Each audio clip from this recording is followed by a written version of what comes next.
What do you do, my gente? Your boys coming through once again with the new video. In today's video, we're going to talk about boxer Enriquez and his interview that he did. It's a great interview, man. He covers a lot of points. But I want to concentrate on him, about his change, and the things that he went through.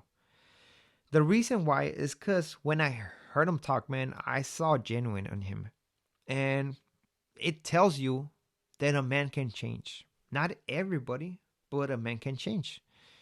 The reason I'm saying this is because there's a line that he said in where basically he said that he's not remorseful for everything he has done, man. And that, my friend, is keeping it real. That's what it is. You have different cats being pushed by the gang, or for whatever reason, right? They're part of a gang, of an active gang, or even a PC gang. But because they got pushed away, they come with the excuse, oh, I changed my life. Change doesn't come right there and there. Change is a process. So how can you change if you don't know the process of changing, man? How can you change when you don't know how to change? So Boxer, man, talk about how he went to prison and they asked him to put in work. Yeah, of course, he said he was scared. Who wouldn't be scared, man? It's something that you haven't done before and it's like your first time. Once he did the first time, the rest was easy. Right here, he's specifying something that right now, man, you have individuals pushing a fake narrative saying that CDCR is the most violence it ever has been. They should make it like it used to be before. No. Before it was a violence place, man. CDCR used to be a violence place back in the days. And I'm going to tell you why. Back in the days, people were able to put in work without doing the time. There's no consequences for your actions, man. So guess what? Somebody who's not on the right state of mind is going to take advantage of this.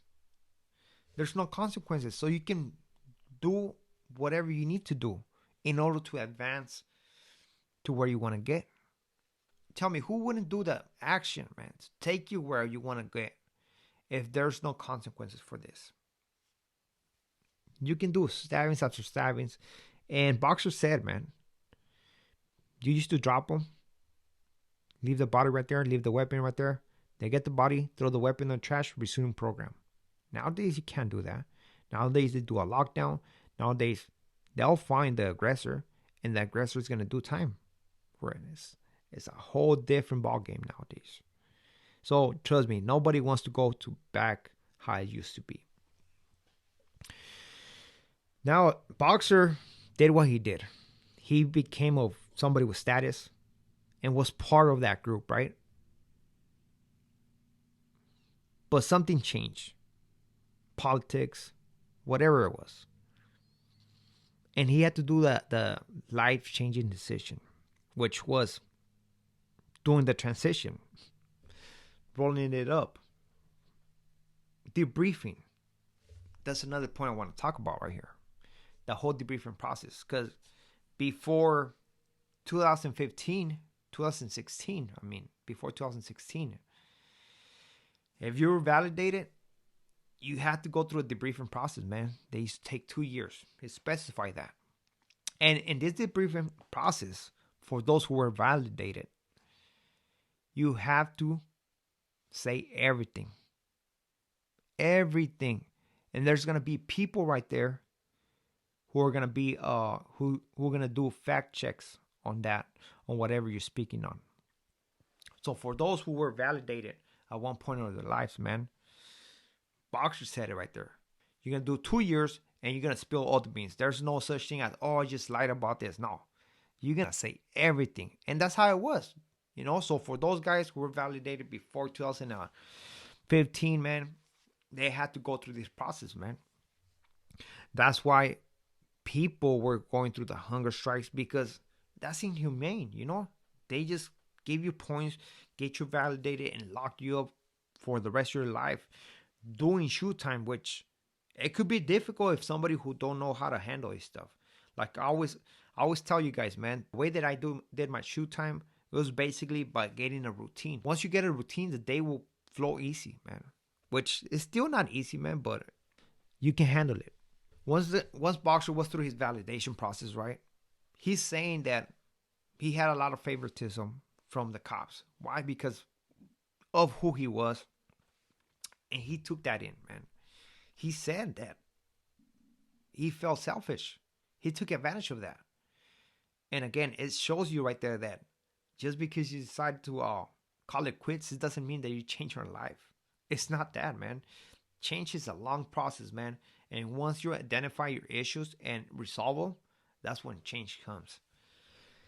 See, Boxer said that he started with videos for kids just to help at least change a life, right?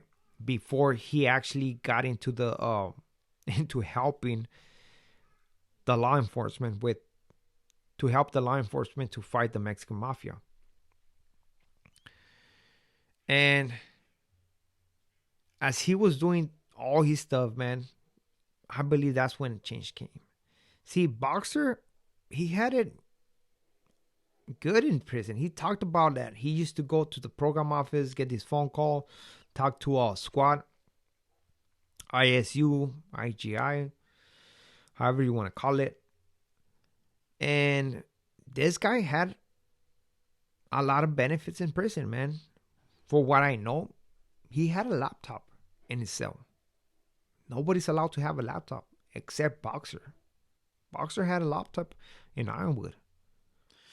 And because of this, I'm pretty sure that a lot of inmates looked at him weird. Because whether you like it or not, man, telling and doing that in the open doesn't matter where you at. It's on why you're active, man. They're gonna look at you weird. that's honestly that's honestly what it is, man. But at the end of the day, man, this guy did what he had to do. He regained his freedom. Whether some people agree with what he did or not, I see him as a changed man, and I can respect the fact that he's helping the community with this work. And now he's taking advantage of his life, man. And one thing that he said is that he's happy where he's at right now. Like if he was to pass away the following day, he'll be happy with that because he's a free man. And it's something that many of us will never understand. Being down for so many years, man, and at the end of the day, man, regaining your freedom after you're 50 something years old, man, is something that we'll never understand.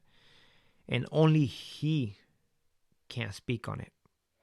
So, with this being said, man, that's something I wanted to bring up. Hope you like this video, man. To next video. Gracias.